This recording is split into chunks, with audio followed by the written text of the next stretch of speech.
आउज़ुबिल्लाहिमिनश्शैतानिर्रजीम बिस्मिल्लाहिर्रहमानिर्रहीम। आप लोग देख रहे हैं मेरा यूट्यूब चैनल बायोलॉजिक ब्रेकडाउन। हम क्लास 10 के फिजिक्स के जो प्रैक्टिकल हैं उनको सॉल्व कर रहे हैं।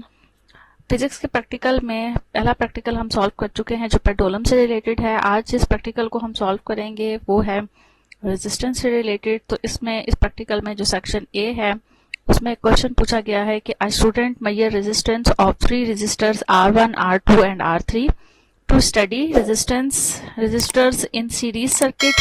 He uses the battery of 6 volts and a current of 0.06 ampere following through the circuits. Different values of voltage in terms of resistors R1, R2, R3 are shown in the table below.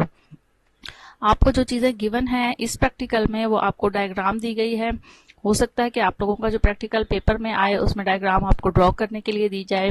फिर उसके साथ साथ आपको जो question में given है वो आपको करंट गिवन है एम्पियर में, और इसके साथ साथ आपको वोल्ट बताया गया है कि 6 वोल्ट है, और आपसे कहा गया है कि ये रेजिस्टेंस जो है वो R1, R2, R3 जो है वो उन्हें आपने फाइंड करना है। तो आपको एक कॉलम दिया गया है और उस कॉलम को आपको कंप्लीट करने के लिए दिया गया है कि एम्पियर, यहाँ पर एम्पियर जो कि आपको गिवन है, यहाँ आप देखें एम्पियर जो कि आपको गिवन है वो है 0.06 एम्पियर, और इस 0.06 एम्पियर को आपने यहाँ पुट करना है इस सब में, और उसके बाद ये आपको वोल्ट गिवन है और आपको रेजिस्टेंस फाइंड करने के लिए दी गई है। तो इस वोल्ट को जब आप एम्पियर से डिवाइड करेंगे तो आपके पास रेजिस्टेंस आ जाएगी R1।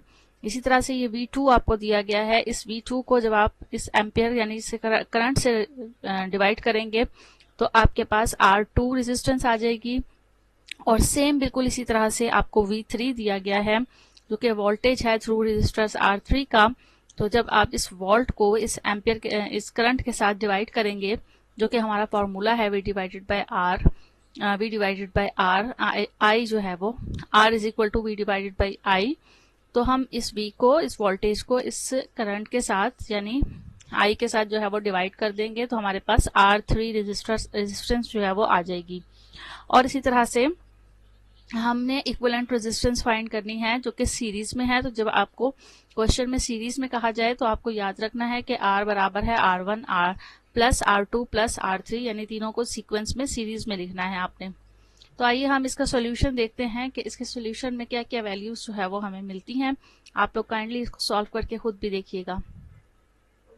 ये वो हमारा जो है वो कॉलम है जिसको हमने कंप्लीट कर लिया है। इस कॉलम में ये एम्पियर आपको करंट जो है वो ये आपको एम्पियर में गिवन था, ये वोल्टेज आपको गिवन थी। हमने इस वोल्ट को I के साथ जो है वो डिवाइड किया तो हमारे पास R1 रेजिस्टेंस 20.2 I है। इसी तरह से ये V2 को हमने I के साथ जो है वो डिवाइड करेंगे जब, तो हमारे पास R2 जो है वो 28.28 आ जाएगा, और इसी तरह से V3 वोल्ट को 3.06 को जब हम 0.06 से डिवाइड करेंगे तो हमारे पास R3 51.0 आ जाएगा। तीनों वैल्यूज को इसी तरीके से फाइंड करेंगे, और जो हमारे पास R की वैल्यूज आई हैं तीनों R1, R2 और R3, इन तीनों को प्लस करेंगे सीक्वेंस में। तो R इक्विवेलेंट रेजिस्टेंस जो होती है वो बराबर होती है R1 plus R2 plus R3। इन तीनों को जब हम प्लस करेंगे तो हमारे पास यहाँ पर 100 आ रही है। अब इसी से रिलेटेड आपको कुछ क्वेश्चंस दिए गए हैं, और इसी तरह से पेपर में भी आपसे कुछ क्वेश्चंस पूछे जा सकते हैं कि what happens to the total resistance if more resistors are added in series.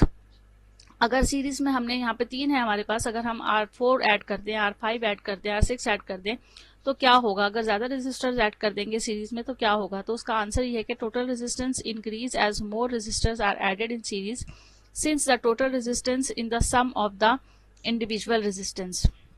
तो ये जो टोटल रेजिस्टेंस है ये इंक्रीज हो जाएगी ज्यादा रेजिस्टर्स ऐड करने से। फिर क्वेश्चन नंबर 2 पूछा गया है कि explain why the current is the same through both resistors in a series circuit.